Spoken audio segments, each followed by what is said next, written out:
Hey everyone, this is my week for the AMA. Got a few questions here, a little more than I expected, because I didn't really think that you'd want to hear from me, but here we are.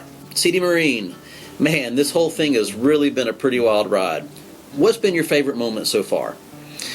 I think that the looking back at all of this, and there have been a lot of really, really cool moments, and every campaign has its I'm really excited to be a part of this company moment.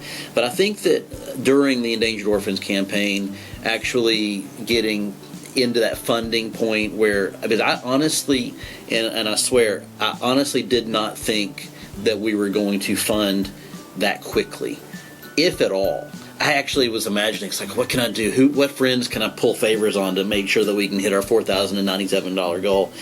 But next thing you know, especially considering the fact that I completely did not think naming it Endangered Orphans was a smart idea. I was wrong.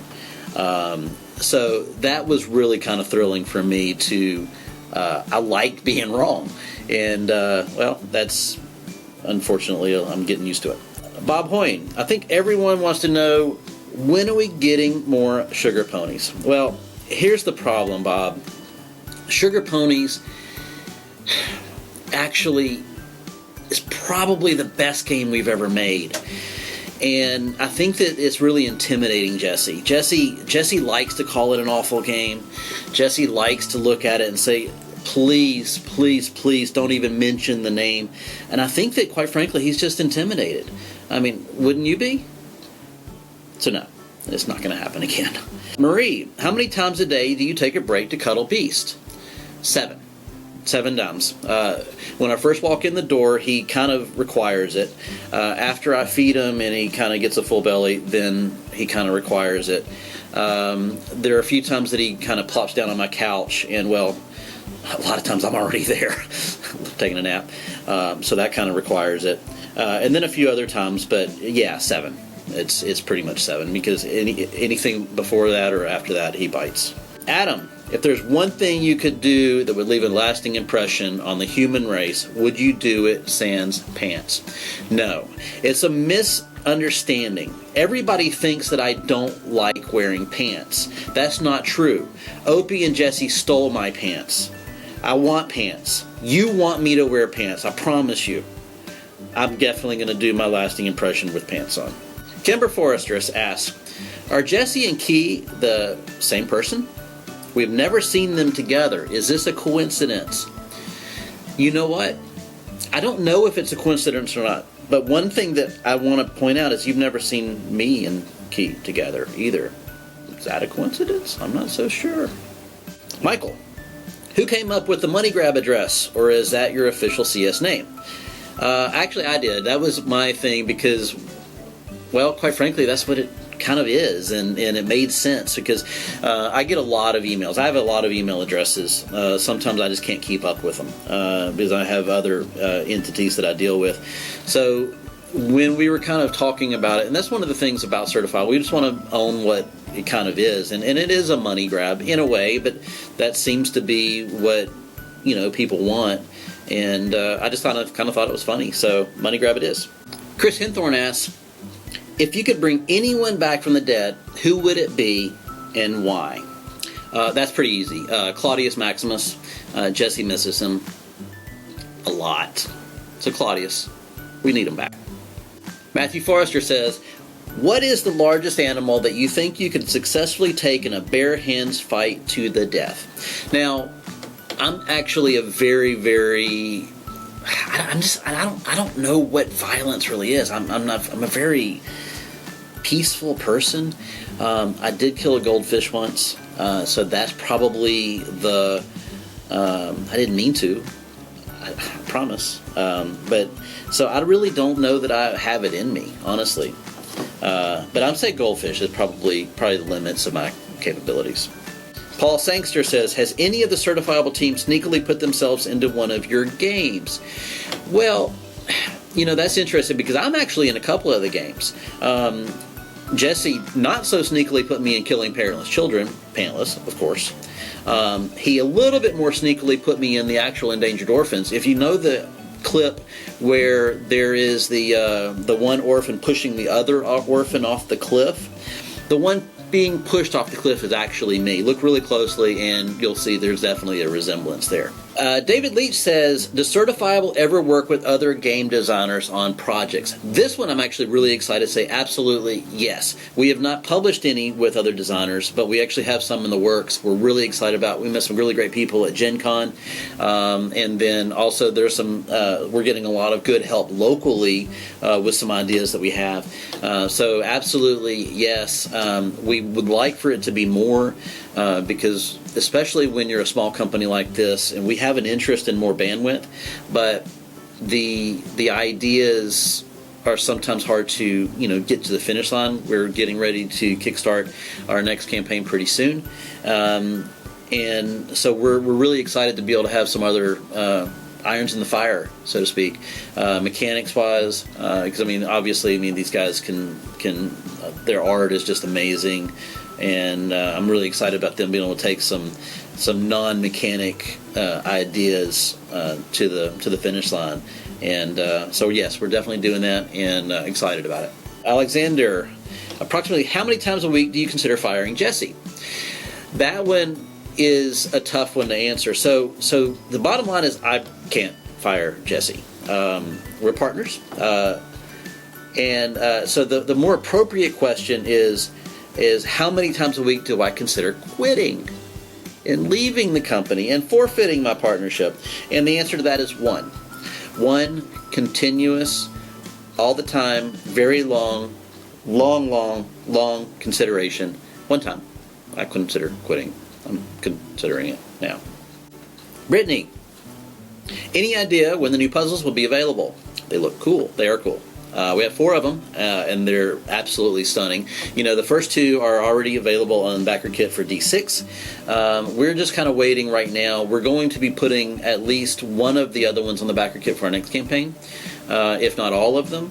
Ash to Bone is one of the campaigns, and we're still working on that. So we're going to be selling that sooner than later. My biggest issue right now is I've been holding off. Corey actually has been working on our website for us and with a new Shopify, but I'm trying to work with my VAT issues in Europe right now. They want everything from my firstborn to my secondborn to birth certificates and everything, and it's been a really pain in my rear to kind of get the European shipping going. But that's kind of what I've been holding off on, but we're definitely able to do it through our Kickstarter campaigns. Jason says, when is American Stickman going to see the light of day? American Stickman sees the light of day a lot, actually, just never gets to the finish line. It's one of those darling properties that Jesse has. We actually have a short story book actually ready to go to print. But the gaming part of it is one of those situations where it's in our hallway, and we like to bring it up, and we like to remind ourselves that it is a really cool property waiting to happen. But it's just when you're surrounding yourselves with the creatives that you have. It's like, so Jesse and Anthony and Corey and Nate and Hunter and the whole group. It's really, and I guess there's that guy named Brent. It's hard to stay focused sometimes because we have these ideas and we want to say, hey, we want to get to American Stickman, we want to get to Ash to Bone, we want to get to this, that, and the other, and then but as the days progress, then other ideas come up and they kind of start taking a little bit of forefront because there's a little bit more excitement here and there. So American Stickman could be the next project, it could be the last project, or it could never happen. I'm not exactly sure, but it is something that we do talk about. Kimber, a very important question. What's the most commonly drank alcoholic drink consumed at Certifiable Studios? Most probably Kinkies. Anthony and Jesse are big fans of Kinkies. I've never actually tasted one. Usually because when we do partake, even though we have the bar here, we're not just always drunk. I like flavored vodka. Is kind of my thing. Brent likes to show off his manlyhood with a little bit more manly whiskeys that I personally can't handle. But so I'd say Kinkies is without question the most drunk thing here. In the alcoholic world, at least. Now, if you want to ask a question about what's the most popular drink, period, it's my flavored water because I drink it all the time. And that's the reason why I'm always knocking on the bathroom door saying, hey, my turn. Brett Kenyon says, if you could get sucked into any of the certifiable games, Jumanji style, which would it be and what would most likely kill you? Most likely endangered orphans. A lot of days walking around here, it's kind of like you're already in an orphanage. So that's the one that would feel the most real to me. And not to mention the fact that Jesse's kind of already put me in there. And Jesse would kill me, without question. I mean, because if I'm in there, Jesse's in there. And, well, he's a gamer. He wants to win. And his winning means me dying. And he would definitely kill me. No question. Number 2, from Brett. Any plans to turn one of the certifiable game IPs into a show, movie, or book? Actually, interestingly, Stuffed, when we didn't even know this, but when we did Stuffed and we sent it to the backers, one of our backers is actually a really big director, writer in Hollywood. Some big movies. And he took a huge liking of Stuffed and actually asked permission to develop it into a screenplay so that we could turn it into an animated film. We're still hoping for that. That's actually fingers crossed pretty tight because this guy is a serious player and we're hoping to hear from him soon. But he called us up and said, bad news, I hate this, but my last movie just got greenlit, so I got to do that. Oh, poor guy. So that's kind of backburnered a little bit, but we're still hopeful that Stuffed could actually be an animated movie. Will it? Who knows? As far as locally, as far as what I would like to do, and one of the things that I keep pressing Jesse on over and over and over to no real winning point is I really want to make Endangered Orphans a series. I would love to bring Endangered Orphans to life in a live action, not an animated deal. I would love to, but you know, it's difficult working with kids. And Jesse hasn't really stopped because he's so busy doing a lot of other things to kind of really see how that vision could come together. And I can't tell him that either, but that's the one thing that I've always wanted to see come to life. But I think it would be a really, really great series. Maybe even just a short series on YouTube or Patreon or something like that. I think it would be a lot of fun. Phelan asks, which character do you wish was a real person? That one's actually really easy. Jesse. Which non-sugar pony CS is your favorite to play around the office?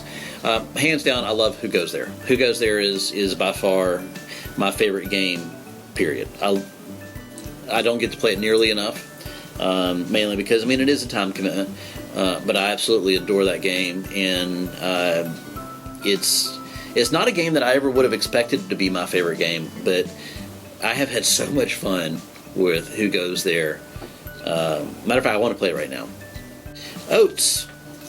Do you ever walk around the office and just give everyone a stone cold stunner? No, I don't. Because, well, I would live in fear of retaliation. And quite like I said earlier, I'm just not a violent person. When will we see an expansion for Sugar Ponies?